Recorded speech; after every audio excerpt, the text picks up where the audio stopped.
afternoon, everybody. Welcome to the September 16th, 2021 Executive Committee. My name is Chris McAllister, and I'm chair of the Poverty and Homelessness Board.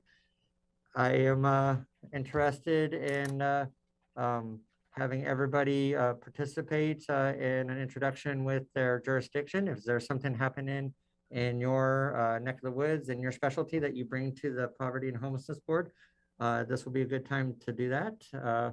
I will pass it on to the next person after I finish this explanation or introduction rather.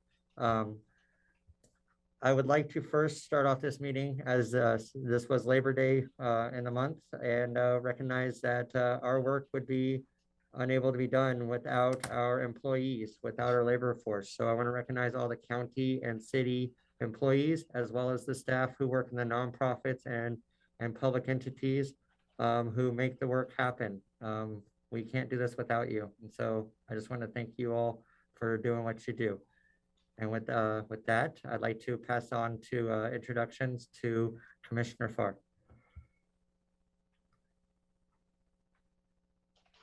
Thank you, Chairman McAllister. Pat Farr, Board of County Commissioners, voting member. Mayor Van Gordon. Sean Van Gordon, Mayor of Springfield, voting member. Mayor Venice. Lucy Venice, Mayor of Eugene. Matthias. Matthias Smith, Homeless Youth Representative. Sorry, I lost my list.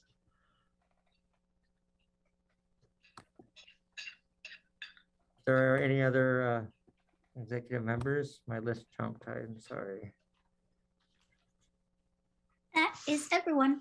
Okay, and then let's go through, thank you for that. Let's go through our staff who are in attendance and then any PHB members that are remaining, and then we can identify our audience, and then we'll jump into the consent agenda, please.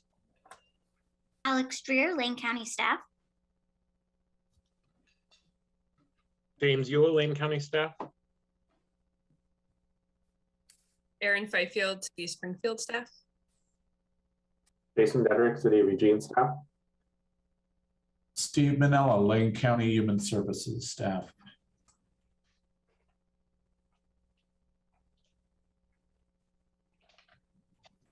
I see Donna lit up. Oh, Donna Butera, education representative, brand new to this board. And I did speak with Alex yesterday and she thought it might be good for me to listen in today, although I'm not a part of the executive committee. Welcome, Donna. And I welcome anybody who's a member of the main board to sit in and listen and learn. And if you have any questions, feel free to send a message to Alex or myself, and we'll see what we can do to help you. For the rest of the members of the audience, please introduce yourself and the organization you're with, and we'll go when everybody's done. Thank you. Chris, Debbie Farr. Oh, sorry. I knew that would happen. I've been doing it. Debbie Go ahead. Farr with Trillium Community Health Plan. And I'm Malia Myers from Looking Glass. Brittany Quick Corner with the Eugene Chamber of Commerce. Foster Martinez, Housing Director, St. Vincent de Paul. Melinda Zugelder, Lane County staff. Michelle Hankus, Shelter Care.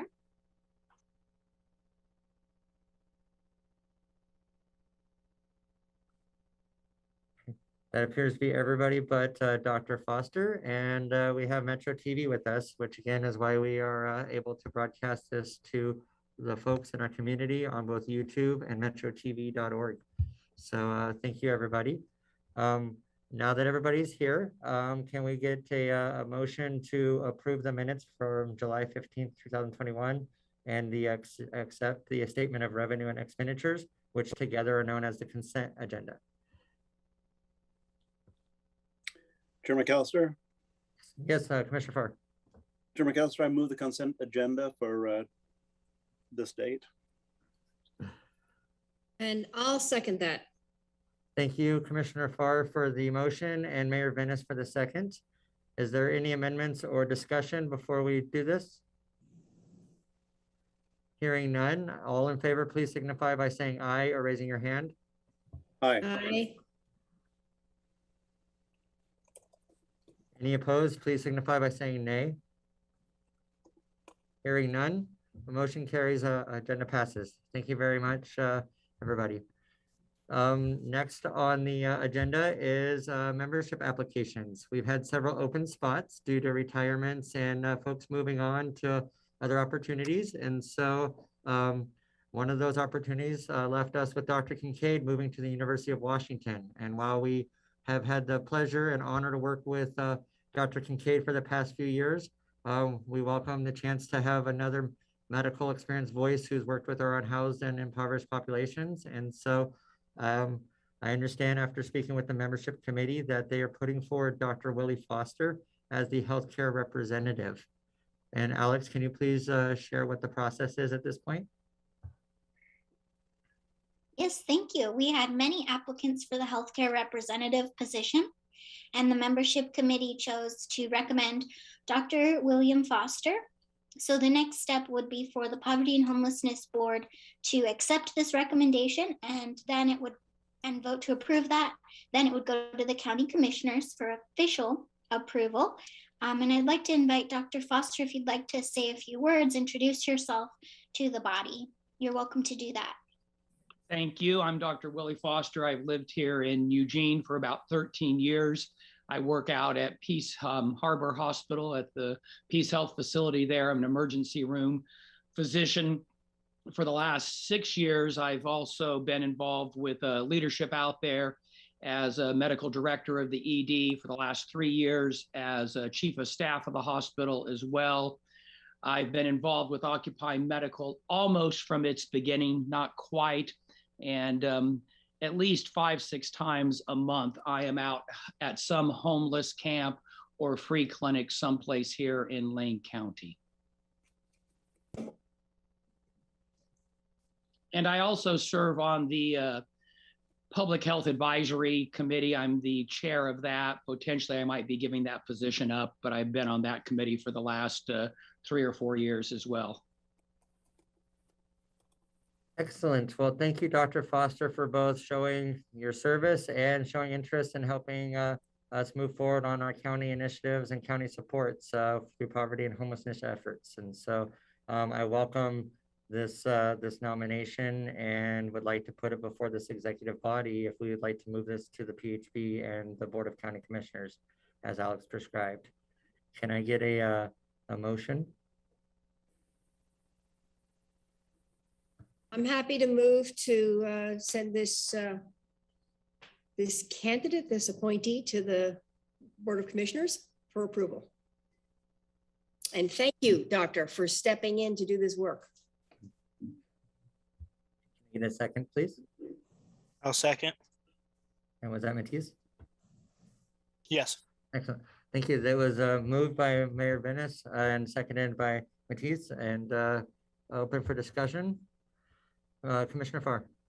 Just for the record, Chair McAllister, I do not perceive nor do I believe there is any potential conflict of interest in that this motion is moving to directed toward a body that I'm a member of. So I will vote on this. Excellent. Thank you, Commissioner, for both declaring potential and then renouncing that there is a conflict. And let's move forward for the vote unless there's any other discussion. Seeing none, all in favor for Dr. Foster being moved to join the Poverty and Homelessness Board as the healthcare representative, please signify by saying aye or thumbs up. Aye. Aye. Any opposed, signify by saying nay. Hearing none, Dr. Foster is being moved forward to the Board of County Commissioners for approval for the Poverty and Homelessness Board. Welcome to stay, Dr. Foster, and thank you very much for your time. Chair McAllister, may I add one thing really quickly? You may, sir. In our consent calendar this coming Tuesday, the Board of County Commissioners will be approving 3 members to the Poverty and Homelessness Board. It will not be called out as a separate item, but it will be on the consent calendar. And that will be Donna Butera, who is with us for this meeting today, as well as Shelley Galvin from CBT Nuggets and Catherine Ryan, whose name we all know, who is now with Pacific Source. Excellent, sir. Thank you very much for that that piece of information and the acknowledgement of our new members. So, and also welcome again, members. We walk through this process and do orientations. If y'all haven't had a full orientation yet, we're looking forward to participating as board members to help with that. So with that, let's move on to the next step, which is governance. Alex, would you be willing to give us a brief explanation about what we're going to do here? And then I will step in and do the next steps.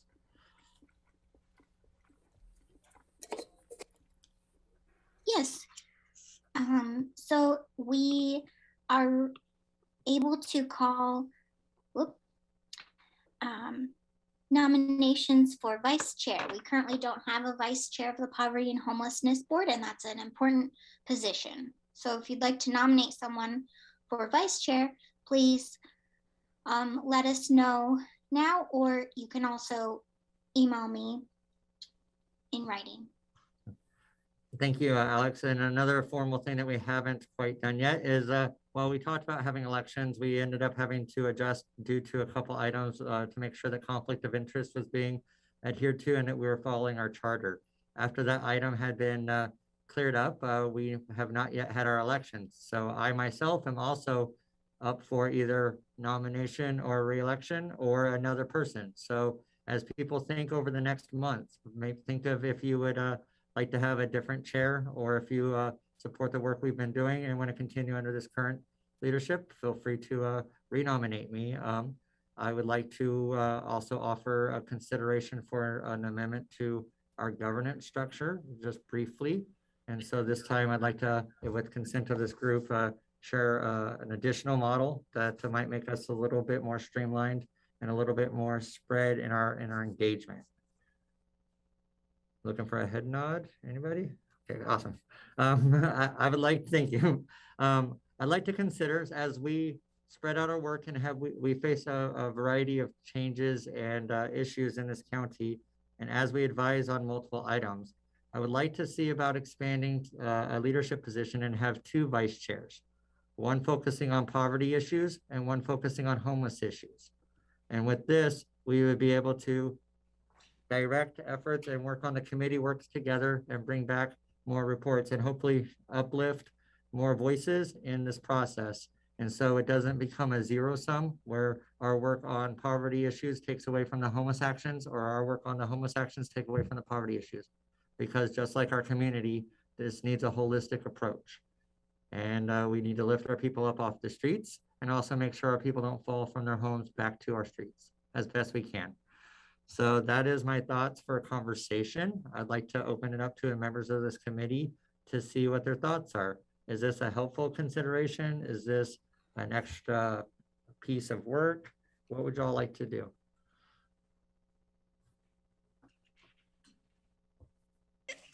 Just Chair, if I may, just a question about this.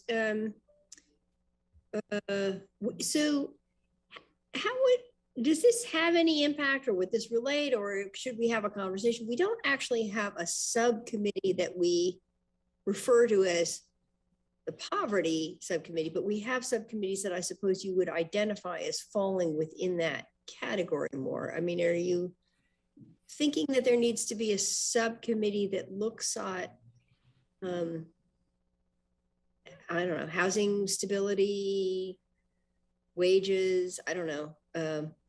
Could you just share some thoughts about that when you're thinking about poverty and what fits under that and what currently is expressed within existing subcommittees? Yes, ma'am. I know that under our charter, we have a lot of actions to work with this, and we get recommendations. Sometimes we hear from the HSC, sometimes we hear from our community partners, and I know that we are a community action agency. And so I'm interested in seeing how do we actually advise and support those efforts. If we were to agree with this focus and this helping of sharing the focus, then it might need to have another committee, or it might mean us participating more in voices of things that are already happening. Because we've been kind of held back by COVID and the wildfires over the last year and a half. We haven't been able to explore as much, and there's a lot of efforts going on into the communities that maybe, just maybe, we could have a voice as we work on our advocacy and our community coordination efforts. And so to answer your question, there may be other committees or there may not be. It's ultimately up to the leadership structure and this body to say, recording does this meet in our progress. strategic plan? does this serve the needs and what we're called upon by the county and our charter? Commissioner Farr. Thank you, Chair McAllister. I'd like to add this. You know, we are the Community Action Agency, also the Continuum of Care Agency for Lane County. These are federally mandated. We have to have these two committees. But the thing I want to say about Poverty and Homelessness Board, looking at the way we have CAA and CFC compared to the other 36 counties in Oregon, they're the 35, and compared, you know, throughout Continuum of Care organizations, we have a broader charge. And because of that, Mayor Venus, in response to your question, I do believe that we, through what Chair McAllister is recommending, have a greater impact on the decisions made by CFC and by the Community Action Agency. So those two don't become far more than just a rubber stamp of what is proposed by staff or that we know is going to be accepted by HUD. So I'm in favor of this. I think it's a wonderful move that distributes the load. And if we do need to look at our committee structure to reevaluate, do we need to have a separate committee that deals specifically with poverty? And we have one more or less that deals with homelessness, which is the Shelter Stakeholder Committee. So anyway, that's perhaps a conversation for the future, but I support it, and I support a reevaluation, Mayor Venus. Thank you, Commissioner Farr. Are there any other members of the executive committee, or is there any response to these two comments that have been raised by both Mayor Venus and Commissioner Farr? Chris, this is Steve Manella. Yes, sir. You know, I think that it would be good to throw this into the mix of things. And I don't know what your thought was on timing of this, but I know that part of the effort on our strategic planning was going to be to take a look at governance, and there may be other things. Or it may be that this is a more nimble change that people are interested in a shorter period of time. But, you know, I would be interested if, you know, there are members of the executive committee who would like more information or more analysis by staff, if we could bring something back maybe to the next either full board meeting or executive committee meeting for your consideration. Yes, sir. Thank you for that, those comments, Steve. I'll share just what my thoughts were, and then if this committee decides to go either direction or multiple directions, we can have that conversation. My intention, given that as we move forward, starting into the last quarter of this year, I wanted to make sure that we have our leadership system sorted out before we get to the end of the year. And so if I'm able to, if the board would like to go under the plan that our leadership team has proposed, that we do so with the backing of a vote. And so if that was the case, then we can move forward and make bigger decisions or the other governance things. If people did not want to follow under this consideration, they would have the opportunity to ask someone before it got into the next year to do something different. And so that was my intention, just because I want to make sure that we are serving the will of the people and the need of the communities. And so my thoughts were to, if this the smaller group thinks that having two vice president or vice chairs with those focuses would be acceptable, and if people would want to nominate myself or somebody else for chair or somebody else's for the vice chairs, then that would be open. And so we'd have a month from now to the next meeting to make those nominations and think about whether or not we'd vote for it, and to be able to vote in the all-member meeting for so. That was my thoughts and my timeline. But if there's any challenge, check, other input, I'm open to the floor. Any members? Commissioner Farr. Any other member first, if others have things to say, but then I'll go ahead. Chair McAllister, I support what you're saying. I think one of the reasons we decided to have an executive committee every other month was to make nimble decisions when nimble decisions are in order. I believe that this is such a case, and I'm in favor of moving forward with it and bringing it to the next Poverty and Homeless Board general meeting as a recommendation in order for us to move forward with action at the next meeting on the chair and vice chairs. So I'm with what you say on it, Chris. Thanks, Commissioner Farr. Mayor Venice, and then Mayor Van Gordon. Yeah, I agree. I think that this is I think it's a good suggestion. I mean, there are a lot of topics that we, as you said, that we don't discuss fully because they're just sort of not represented at the table in that way. And looking at poverty is a little bit of a way of turning and looking at upstream solutions as opposed to emergency responses where we have failed people. So I think it's a good idea. I think it would be constructive for this body. So I'm happy to move this proposal forward and for the general PHP. Thank you, Mayor Venice. Mayor Van Gordon. Yeah, thank you, Chris. I'm comfortable moving forward here, right? Like this is something that is a change that makes sense, and I don't know that us slow walking it would make any sense. Like we can just get this done. Thank you, Mayor Van Gordon. Mr. Matias, would you like to weigh in? You don't have to, but you're welcome to. No, I'm in agreement with it. Excellent. Thank you, sir. So hearing there seems to be consensus for this.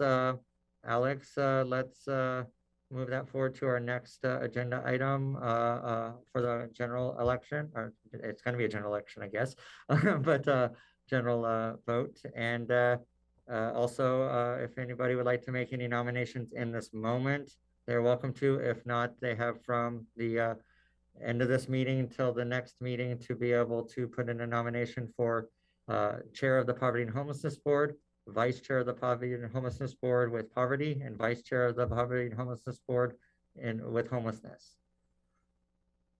And Chair, I will send out a survey so that people can vote electronically to the voting members of the Poverty and Homelessness Board. Excellent. Thank you, ma'am. So is there any questions on process in regards to this particular on governance and on the elections? I just wanted to clarify, and I was chatting in the background with Alex on this, and so the term of office, this was to occur after the beginning of the new fiscal year, and so we're doing this in the fall instead, and so the term would go through the end of the fiscal year. Alex, or are we on a calendar year with these appointments?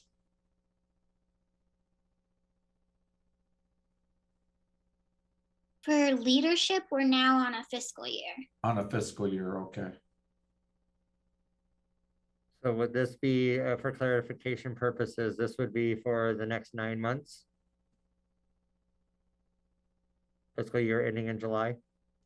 Could be for a year from when we decide. Okay.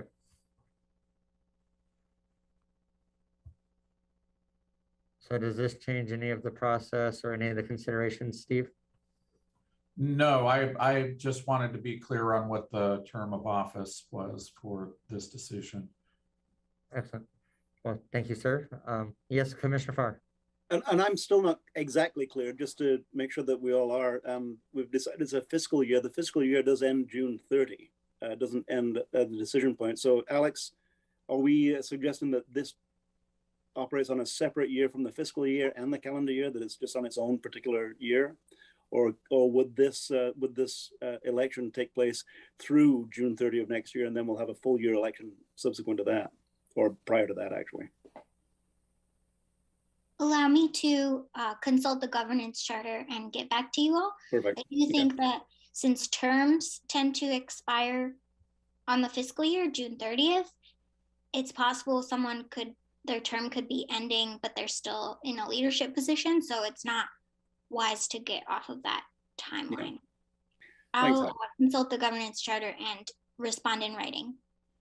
Thank you, Alex. And thank you for fielding these impromptu off the wall questions that I sometimes throw at you. So I really appreciate your support. I do know that there are some comments in the audience. It was asking about since the strategic planning process was mentioned. Steve, can you give a quick summary about what that's, since you referenced it, what that's looking like? Yeah, I think where we are with that process is that we're going to have Diana reach out to members of the Poverty and Homelessness Board who are interested in the strategic planning work group. We had a work group. Some of the members of the work group are no longer on the PHB. So Alex has recommended to me that probably what we do is we just open it up to people who are interested. And where we're at is we have a draft scope of work to hire a consultant to perform the strategic planning. So we're pretty close to having that done. We just need to review that with fresh eyes before we seek a consultant. Well, thank you, Steve. I just want to read 2 comments from the chat that were brought up on this issue. Process question from Brittany Quick Warner. Do we know the timing of the strategic planning process? I think that having board leadership in place for that would be wise. And so that, I believe, is answered in your current comments. And David Heberlin, Employment Work Group Chair, supports the amendment to the governance system. So if I misread anybody's intent through their words, please let me know. But thank you for those comments. With that in mind, let's do we need to formalize this for anything, or do you think we've talked enough that we are all in agreement, consensus, and this is kind of okay? Okay, cool. So moving forward, we now have Amanda sharing and continuum of care application. Thank you, Amanda.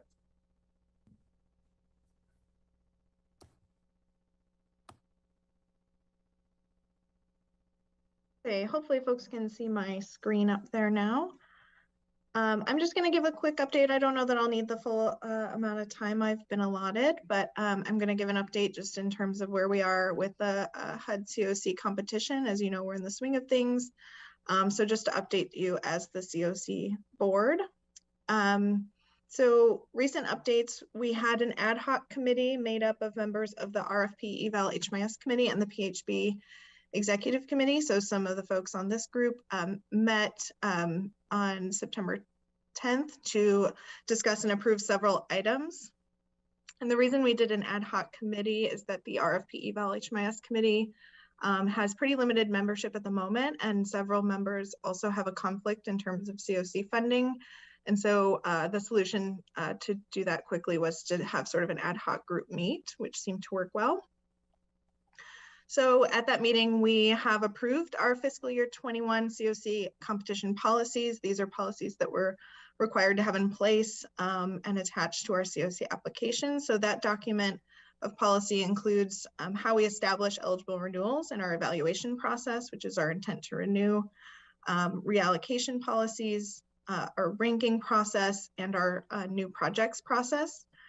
So those have been approved and finalized, and I will get those policies posted to our Lane County website for anyone that wants to review those in further detail.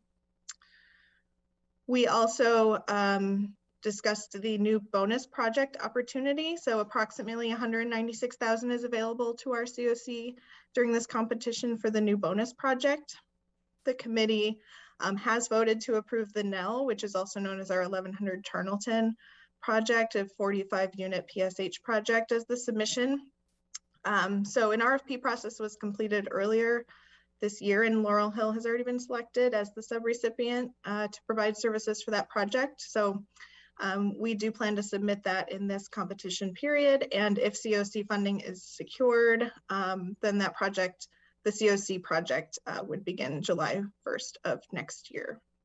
So as you know, construction on that project is underway through Homes for Good as the developer. And I do want to point out that additional bonus points are available for projects in this competition to coordinate housing and health, and as well as projects that leverage other resources outside of COC funding. So we do anticipate that this project can meet those requirements because we are leveraging project-based vouchers, and we are in the process of figuring out how we can leverage healthcare resources as well through Laurel Hill. So I anticipate we will likely be able to get the bonus points for that project as well. So that's great. The other thing that the committee reviewed was the domestic violence bonus funding opportunity.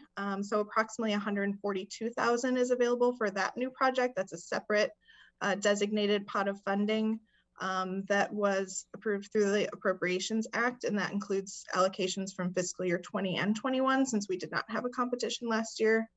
So that's a separate pot of money specific to domestic violence projects. The committee voted to approve us releasing an RFP to determine eligible projects that we can submit this year for this opportunity. So projects under that can be funded as rapid rehousing or joint transitional housing and rapid rehousing, and up to one project will be selected. So that RFP was developed and released yesterday and is due on October 1st.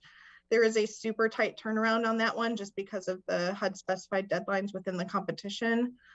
So unfortunately, we are forced to do a really quick RFP process, but we do already hear some interest from a couple of providers. So I'm hoping that we'll have a couple of options there that we can review, and a panel will review those submissions and determine which project we will submit. Questions about any of those things that have been approved by that committee? I do not see any currently, Amanda. Great.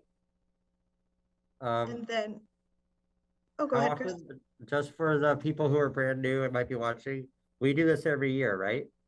Yes. Okay, and is there anything that someone who wants to learn more about this might utilize as a resource, like they can go look up after this meeting? Sure, there's a wealth of information on our Lane County website if you want to review sort of previous year's applications. Those should still be posted. Other than that, kind of a one-stop resource might be the COC HUD Exchange. I can always put that link in the chat after I'm done. And that's kind of a really good overview of kind of process things. Aside from that, annually, we do typically do kind of a orientation to our COC funding process, which I'm planning to do at some point soon. So hopefully, if folks are interested and want to get kind of a full overview, look out for that opportunity when that comes up too. Awesome. Thank you, Amanda. Mm-hmm. So just a couple other quick updates of where we're currently at. We are working with our co-applicants, Homes for Good and St. Vincent de Paul, on the project application piece and for our renewing grants. So I'm going to do a training on Monday, and then project applications are due to the COC by October 12th.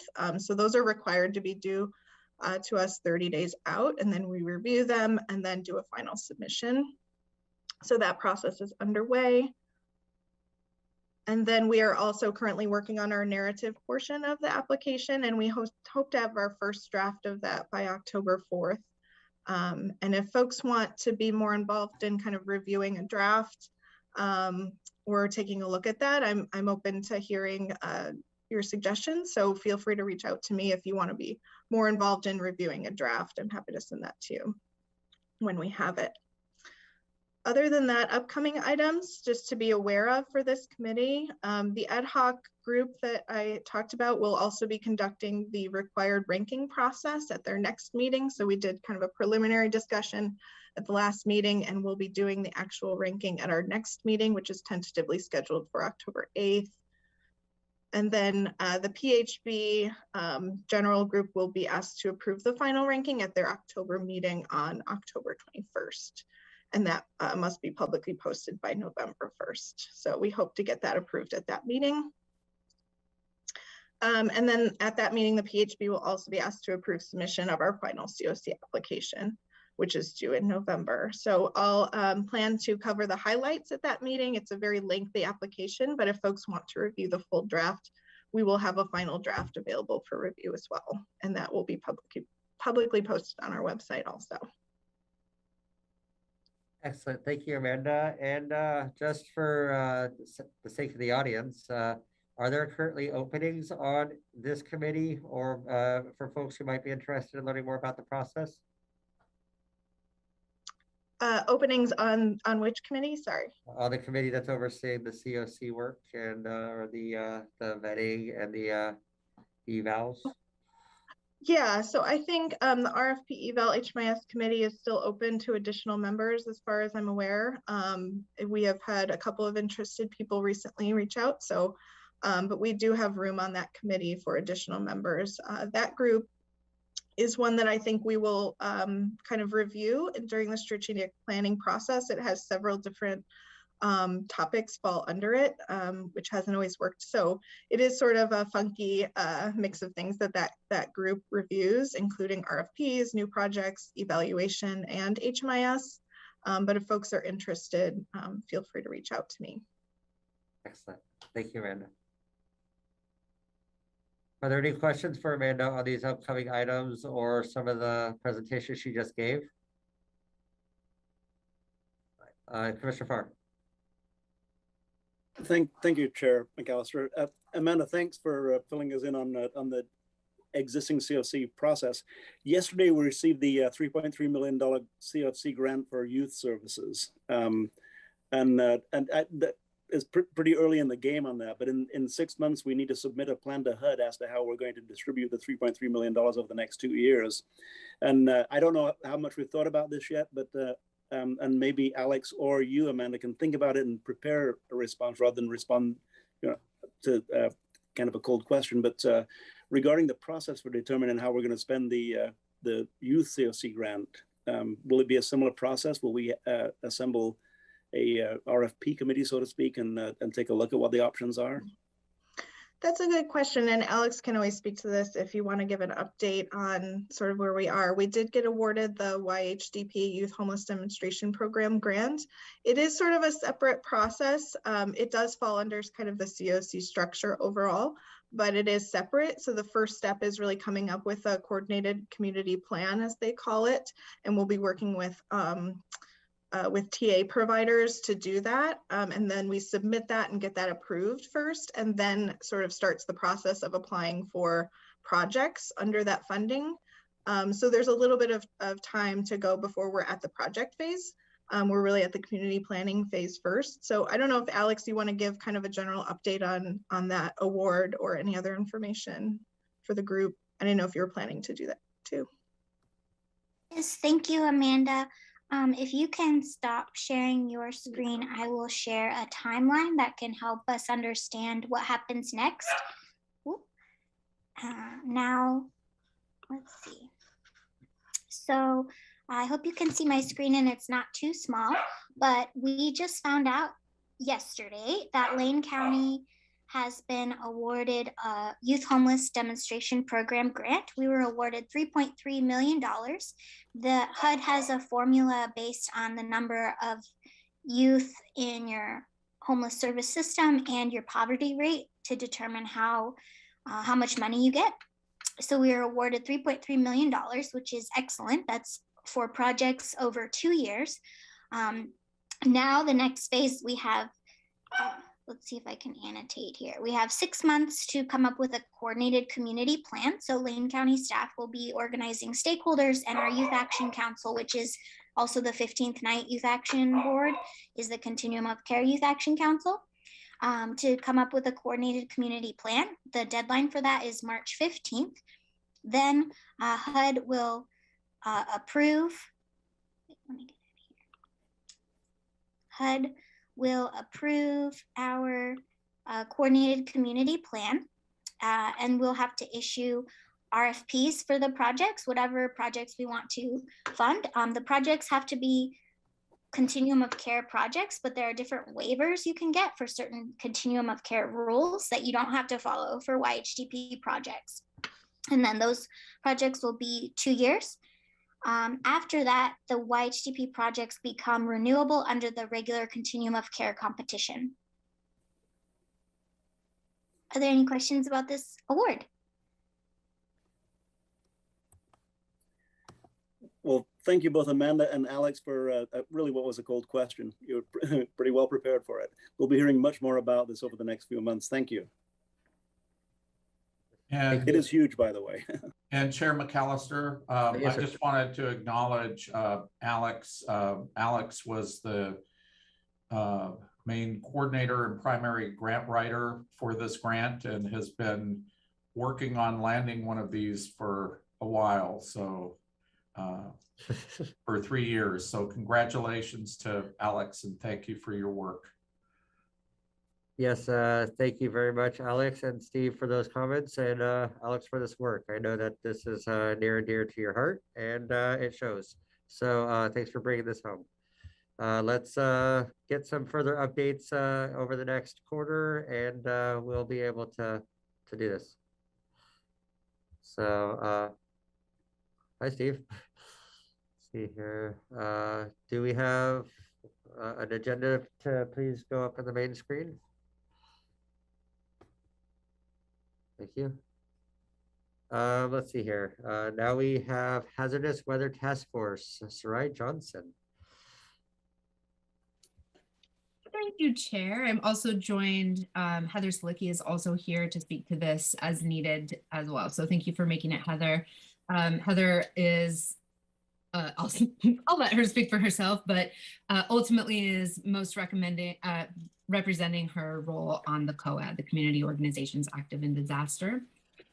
So what we're talking about today is that the Shelter Stakeholder Committee recently met and made a recommendation to bring to the full PHB, and a subgroup of us from the committee worked together on crafting what that recommendation ought to look like. And so the intention of the committee in making this recommendation is that the Poverty and Homelessness Board would consider it, make whatever adaptations might need to be made, and then that this would be referred to the Board of County Commissioners for discussion and potential action. What we have in our community, as you know, is a continuously difficult patchwork of services, and most of the responses that we have for things like cold weather have been embedded in the Egan Warming Center, which has been a wonderful thing for our community for many years now. And we're also seeing increasingly dangerous weather throughout the year as well. So right now, what we are looking at is an approach that needs to encompass the entire year for all hazards. And the committee met together and made a recommendation under the suggestion and support and guidance of Sarah Koski, also of COAD. I believe she's the president or the chair at this time. So the way that the recommendation came together would ask the Board of County Commissioners to convene a hazardous weather task force to organize a whole community response for people experiencing homelessness by following the all hazards approach. Both of those have footnotes on them, as you'll see. So I'll get to the definitions in a moment. And then along with that, provide multi-jurisdictional resources to support incident activations. This is intended to be a starting point. And so the real request here is the convening and the agreement to work together to identify and provide the kinds of resources that might be needed during an activation. And that once the Hazardous Weather Task Force was convened and membership was determined, that a large part of that work would then go into developing the work of that team, creating a charter for the task force, and beginning to do the work of planning and then implementation. And for clarity, the term whole community approach is one that's used in emergency management. And so we're choosing to make sure that our language aligns with emergency management language and FEMA language. So whole community means that residents, emergency management practitioners, organizational and community leaders, and government officials work together to assess and respond to the needs that people have around preparing for emergencies and responding to those. And then all hazards is all encompassing. So essentially any kind of natural, technological, or human caused incident or emergency, natural disaster, et cetera. In our case, for people who are unsheltered, their emergencies also extend beyond what a typical housed person's emergencies might consist of. So if the weather falls below 40 degrees and it's wet outside, for instance, there is a risk of hypothermia for folks who can't get indoors or stay dry. It's the same way with, of course, our cold weather, and again, with heat activation as well. So we have a lot of different pieces and parts to put together here, and a lot of responses that will need to be unique for people who are unsheltered or who are living in shelters as well. And so this is one way that this committee thought we should approach it. And Heather, I'm curious if you have anything to add to this that could also aid the executive board in understanding this recommendation. Sure. Thank you, Sarai. Yeah, what I've been with the COAD for about 5 years now, and though we are definitely organizations active in disaster, we really haven't been prepared. And it's like every winter we're trying to put the pieces together instead of having an organized plan. And we're not having an all hazards plan or even having really a task force that's met about it. Where it's hurting our system is the agencies who are responding. There's no MOUs. There's no really determination on who does what, who will get reimbursed for what. So so every time it's like the first time we've ever had it. And I think it's time for us to stop doing that and to work together and collaborate. And I think that just in the very act of pulling together this task force and all of the organizations will be creating that infrastructure and base for the collaboration that we all know is so needed in addressing our housing and homelessness crisis. So I just definitely think we need to move forward with this. And I've talked to community partners about it already. Got folks from even UOPD. We've got folks from all over the county who are really eager to really just dig in and have an organized plan. Thank you. That's great. Chair, I'll turn it back to you if board members have questions and for discussion or decision making. Thank you. I also just want to invite Michelle Hinkes to share as well, because she was part of the discussions and part of the team that was that helped work this out. So Michelle, do you have any comments? Just to echo exactly what Heather said, my background is in disaster services, and if you don't, the work should be done before the disaster ever happens, and that's really what we're focused on with this particular recommendation. Excellent. Well, thank you everybody for that awesome work. Members of the executive committee, do you have any questions or comments regarding this recommendation or these considerations? I see Mayor Venice. Sorry, I kind of overreacted with my double hands. Things. Double hand, lots of things going on. I'm totally in support of this. I think it's really terrific. And I totally agree with you that has been frustrating that every year we sort of reinvent what we're having to do. We should just have a system in place. I am sort of very interested in the city of Eugene's role in this, of course. And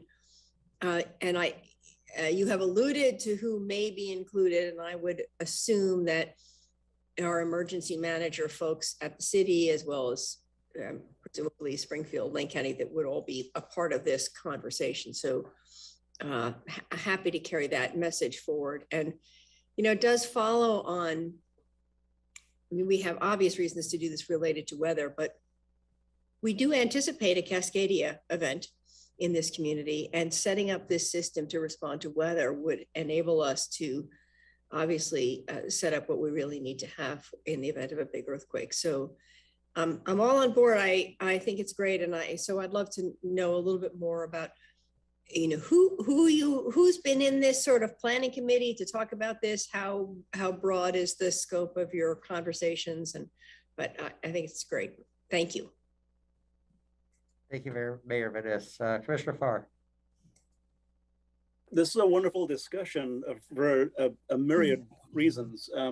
One thing is for somebody who's been involved in winter response for more than 8 years, myself, and for others like Steve Manella who've been involved in it for a long time, it is nice to see it kind of being codified a little bit, because people looking from the outside think that there's nothing happening, when in reality what isn't happening is a communication as to what is happening, and which gives us a greater ability to fill in the gaps as to what is not happening. Lane County's operated 3 emergency operations centers in the last 2 years. In the previous 10 years, we hadn't operated any prior to that. So, we do have experience, and we do have ongoing programs in winter weather response as well as other hazardous weather response. But what this would do is it would help us to once again fill in the gaps as to what's not happening, and also codify it in a way that is people can review it from the outside and see what is really happening. Because quite often, if you're not involved in something that is happening, you think it's not happening.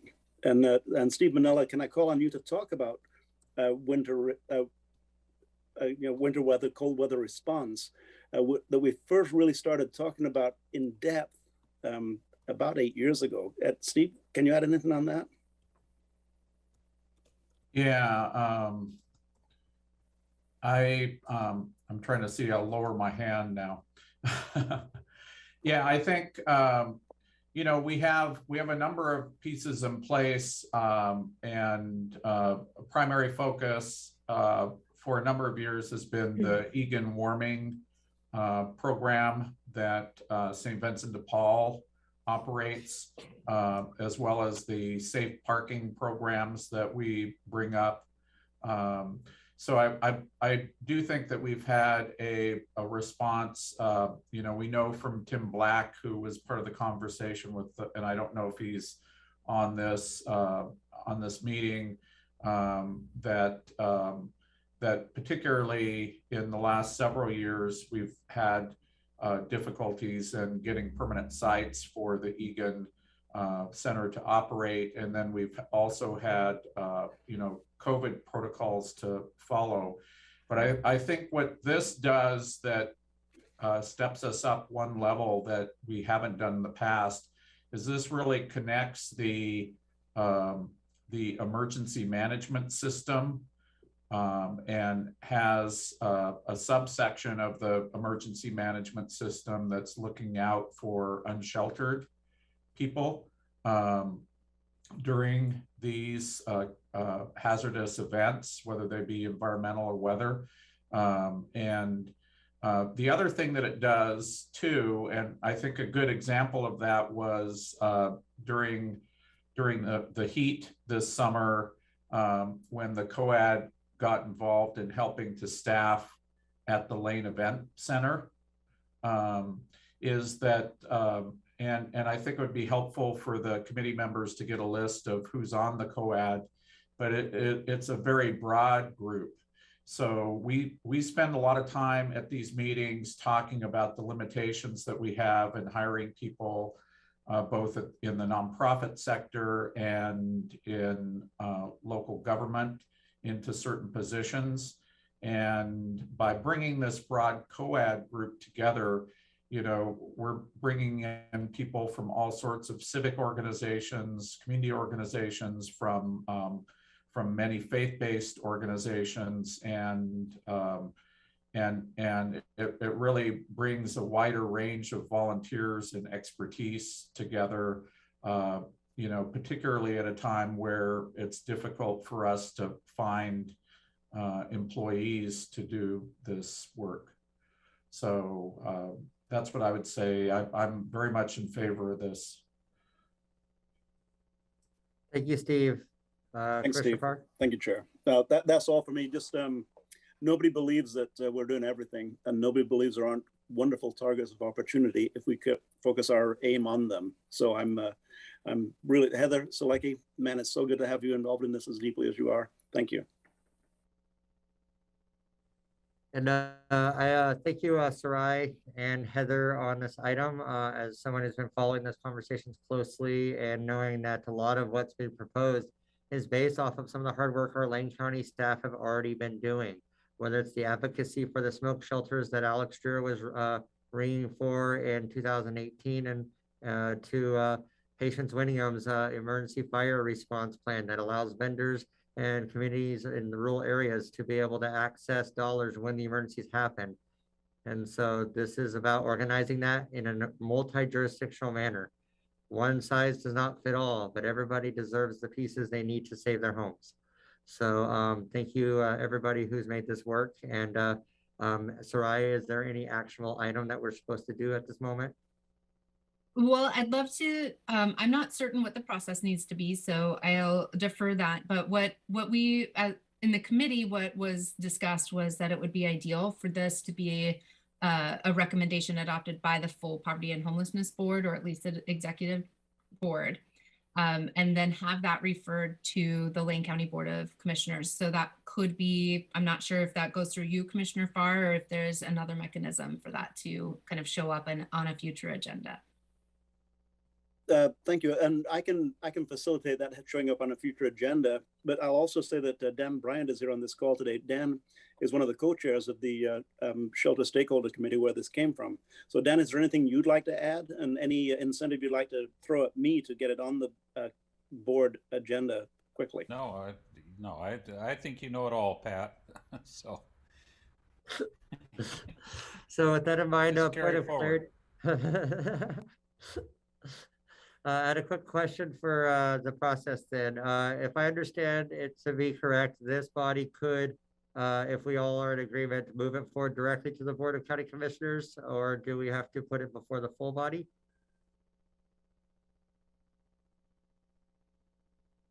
The executive committee can send it to the county commissioners. Okay, do I have enough of a head nod for us to want to do this? I'm happy to move that. Okay. I'm happy to move that we send this proposal to the Board of Commissioners. Excellent. Can I get a second from a non-commissioner? I'll second it. Thank you. That is moved by Mayor Vinnis, seconded by Matthias Smith. All in favor, please signify by saying aye. Aye. Aye. Aye. Any opposed, please signify by saying no. Hearing none, motion carries. Look forward to seeing this on an agenda. Thank you again, Sarai. Thank you again, Heather and Michelle and Dan and other members of the committee who've helped influence and shape this over the years.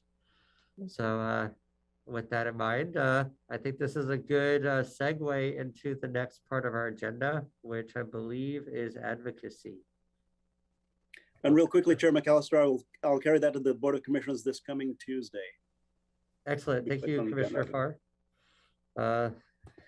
That's quite the speedy turnaround.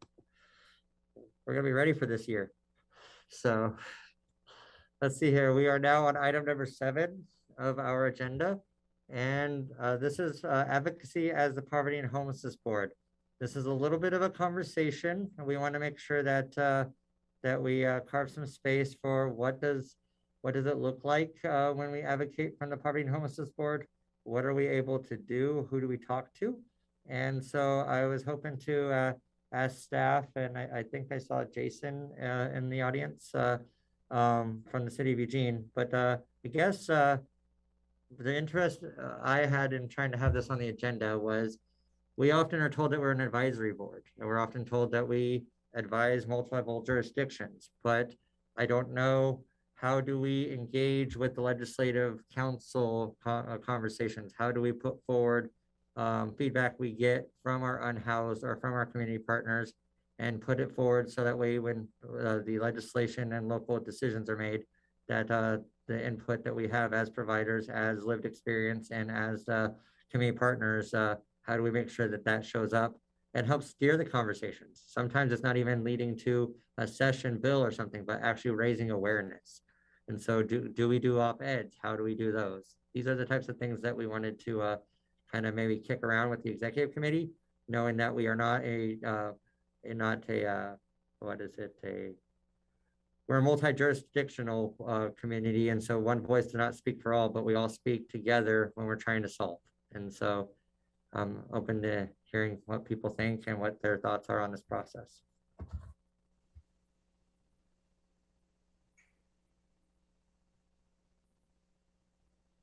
So, Chair, I'm happy to react to this. I think this is, it's a little tricky, but I think there are issues that we're addressing that are reflected in legislative proposals. And so I do think it makes sense for us to, at least as a forum, have a chance to understand what those legislative proposals are. If we have a recommendation, I mean, this is advisory to the Board of Commissioners, and the Lane County has their own lobbying effort. So they go through their list of legislative proposals, and similarly, the city of Eugene, we have our own process there. So it's a way of sort of communicating it, so I'm just recognizing that just off the top of my head, just saying, we all know and would agree that greater investment in mental health and addiction services is absolutely needed in this state and in this county. And so one possible way of doing this would be for this board to begin a process of identifying a couple of key issues like that, where we say, we're definitely invested in greater leadership at the state level or at the federal level on this particular issue. And as those bills emerge, I just don't know, sort of legally, and maybe Commissioner Farr could weigh in. I don't know, how that works in terms of how the county board sees that, but it seems to me that this is at the very least a good forum for us to say mental health and addiction is a contributing factor to people's instability, and we would like to see investment. And I don't know what the best way is for us to weigh in, but even just to testify, it seems like a good idea. So. If I may, just in case there's another request to respond, Commissioner Farr, can we listen to Mayor Van Gordon and then have you respond? Absolutely, yes. Thank you. Mayor Van Gordon. I think I have a lot of similar questions, right? Because I think the answer to this question lies into the nature of our existence is as an advisory board. Because I would assume the county's going to tell us that if we have an opinion that can't exist in the umbrella of the policy that the commissioners is going to set, that we should not be out there advocating for that opinion. So I can wait on the rest of my comments. I would be interested in Commissioner Farr's take on it. Thank you, Mayor. Thanks. And just to first point out that the Human Services Commission is an intergovernmental committee, which is City of Eugene, Springfield, and Lane County working together, both staff-wise and funding-wise. This is a multi-jurisdictional in that we do have the jurisdictions involved, including beyond the City of Eugene and Springfield and Lane County. Coburg is all cities and all jurisdictions in Lane County are supposed to be here. That being said, the City of Eugene has a paid lobbyist. We have a paid lobbyist. They work very closely together on some things and very separately on other things. I think what the value of this board can be is to combine our lobbying efforts so that when we do agree as jurisdictions, multi-jurisdictions, then we can get a really double, triple punch out of it at the Legislative Assembly. Both the City of Eugene and Lane County are highly regarded in their lobbying efforts. I know from my time in the legislature that I would personally listen very, very closely to what our county city lobbyists had to say, and not just the associations, the AOC and the League of Oregon Cities, but the cities themselves. So I think Mayor Van Gordon, Mayor Vinnis, this body can, and Chair McAllister, this body can be a really strong solidifying unit in terms of our lobbying efforts. Because that being said, I rarely find anything that this body is advocating for that the Lane County should not be advocating for. Thank you, Commissioner Chair. Mayor Vinnis, response? Yeah, I'm with that. It's a little stickier in the details as always. And so I'm just wanting to be very clear about that. There are things that I can do as a mayor that I can just do. I can sign on a resolution for something if I want to. But if it's a lobbying effort and I'm representing the City of Eugene and I'm representing the mayor presiding over a council, it has to align with council policy. So I can't get out ahead of council by advocating in my role at PHB on something that council has not is a priority. So just with that caveat that there are ways in which I might act as an individual where I wouldn't be acting, on behalf of this formally on behalf of the City of Eugene. And so I want to be cautious about the nature of the action. Thank you, Mayor Vinnis. Mayor Van Gordon, and I'd like to respond to the three.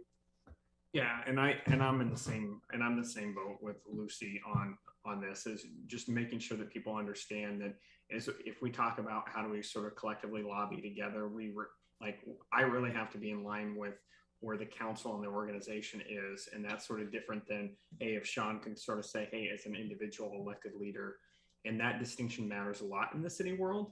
And maybe the right way to pivot this conversation is more like, how do we, when we think about lobbying efforts, how do we sort of get the lobbying arms or sort of report back? Because we have a lobbyist, we have a legislative committee, and how do we sort of get everybody sort of aligned on the same sheet of music where we can, and then at least understand where the other person is where we can't.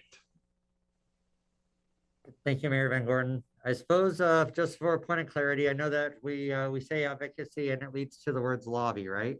And so our previous chair was able to, with concert with the PIOs, write letters to the editor, opinion pieces about what we're doing, where we're going, and that was able to educate and show. We haven't had kind of that same venue since all these other things have happened with COVID and whatnot. And so how can we get what we're doing out there that is not reliant on each of the jurisdictions doing so? That's where I mean with the advocacy. When we as a collective say we need more access to testing, that's not something that anybody's going to disagree with. But what do we as the community, what do we as the PHB, who are not all in those governmental bodies with those same things, how can we help frame the conversation? So as we look forward as the PHB, how do we create our advocacy that is then shared with your guys' jurisdictions, but also allows everybody who's not an elected official to also have that same voice? Because sometimes what we're asked to advocate on or advise is coming from each of those other jurisdictions, and we are having to give our expertise from this side. But how do we create that as a common? How do we do that as a shared thing moving forward? I want to try and maybe see if we can frame that. Maybe there's an ad hoc meeting to look at advocacy and how do we move forward? How do we address what the PIOs and the community thinks? Maybe we have a advocacy pipeline where we have a couple letters to the editors, we share with information, and then but before legislation session, when people are asking for bill concepts, we have a couple of things that we can advise on or kick back. That was the type of conversation I was looking at, and maybe this is not the right organization for, or the right moment for it. Sure, maybe we can, Chris, we can pivot if you want. Like, I don't mean to interrupt. Are you finished? Okay, go for it, sir. Sorry. I think, you know, what Pat historically, not Pat Farr, Pat Walsh historically did from an advocacy perspective was probably in line with where the rest of the board was, and was probably in line with an internal county process, right? So I have no issue with us as a board sort of saying, hey, you know, this policy is a good idea, or here's something that's going on, but I think we need to pull up and sort of make sure that we're in line with where the county is. It's good that Pat Farr says we haven't gotten too far ahead of our skis in a lot of places, but I think that's the part that makes sense. The only thing that I think is sort of tricky when you've got jurisdictions involved is however that's written, what we can't say without, you know, sort of letting Lucy and I pull back is saying the city of Springfield is an entity and the city of Eugene is an entity and the county is an entity are all behind this because we sit on this board. That is not necessarily true. Sometimes it is true, sometimes it's not. So I think just understanding, I love telling the story of what's going on. I think that's really important, but I think we just have to sort of be aware of that we've got to do it in a certain framework and just be conscientious about who we're speaking for at certain times, and you know, and look to, you know, people like Lucy and, you know, to talk about where Eugene is and me to talk about where Springfield is, because we wear a ton of hats in certain situations. Thank you, Mayor Van Gordon. Commissioner Farr. I'll be very brief, Chair. You know, as has been stated, this board, the Poverty and Homelessness Board, is a board that reports ultimately to the Board of County Commissioners. There's a huge asterisk behind that because the boards that report to the county commissioners make policy recommendations. There is absolutely no other board that I know of in this county or any other county that has the breadth and the depth of expertise that this board has. So that being said, the county has to pay very strict attention to what this board recommends to the county. And in respect of that, our lobbyist, Alex Kyler, doesn't represent Lane County in a silo, represents Lane County, which includes all of the cities. And so we should not be lobbying for things that aren't approved by the cities. That's a loose way of saying that anything that this board recommends, the Board of County Commissioners and Alex Kyler should take very seriously as what we should be lobbying for anyway. So as long as the county knows what this board wants, there should be no disconnect, in my opinion. I'm one of 5 commissioners, and that's the opinion that I would put forward. Thank you, Commissioner. Matthias, anybody, any of the staff want to weigh in on this conversation before we move on to public comment?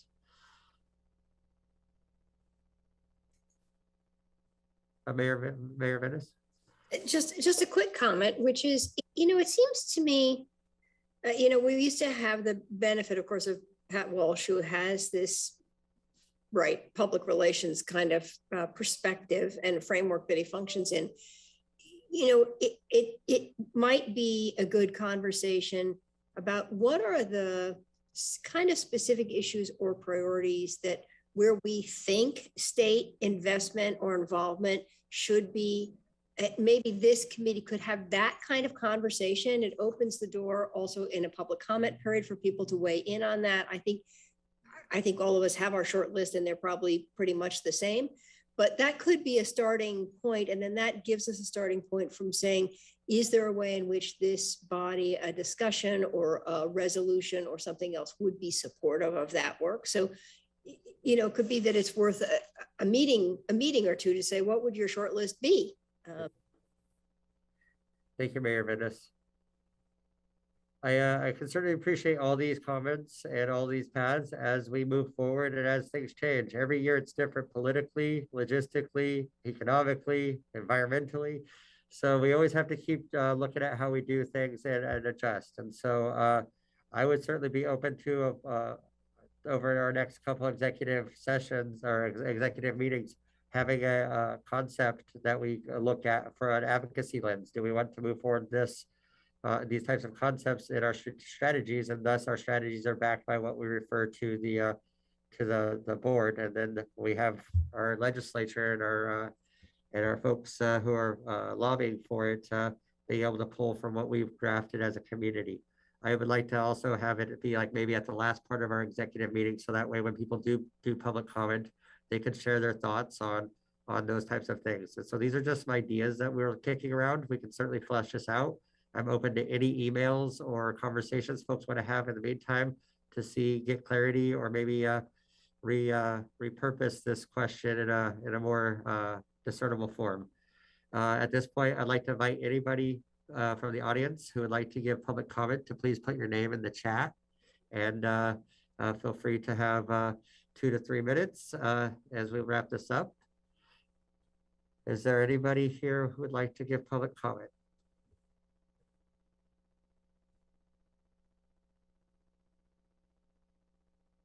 Hold the space for a few minutes while we do that. Is there any items that people would like to see at the next general meeting or at the next executive meeting? And do staff have any items coming up that they would like to have on our radar as we look forward?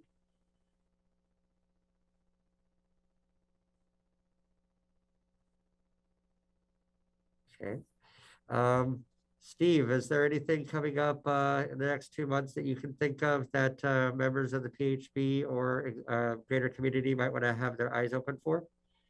I think just to summarize or recap some things that were mentioned in today's meeting, I'm excited to see that hazardous weather task force get approved and be assembled. Also Diana reaching out to membership around getting the strategic planning launched. The other thing that I would mention is that we have interviewed a candidate for the program manager position, which is a new position and a vacant one that will be over our housing and homeless division here in Human Services. And so I'm hoping that we can introduce this board to the candidate and potentially make an offer to someone for leadership in this arena going forward, and leadership of our staff. So those are the main items. We continue to have a conversation with, when I say we, the city of Eugene and Lane County around outreach services with Whitebird, because currently we don't have a contractor for outreach services in the city of Eugene, and that discussion is going forward with Whitebird. They've hired a number of new staff people to the program that does that work, and I hope to have something to report next month on that. And then, you know, I think another thing to look out for is, I'm sure Sarai will be back talking about the progress on the navigation center and shelter, you know, that is going forward. And then finally, you know, one of the things that I've been working on that's sort of tangential to the general homeless issue is we received $2.1 million from the state of Oregon for housing navigation and rapid rehousing of wildfire survivors. And so, you know, we'll be working on housing and providing support to folks who have been in motels for over a year to be housed into the community and be able to support those who need some support in paying their rent over the next couple of years while people are making plans for rebuilding and figuring out what their long-term plans are. You know, along with that, we've been working with a private entity called Fortify that just purchased the Comfort Inn here in Eugene that is between West 6th and West 7th, and they're preparing for later this month to open.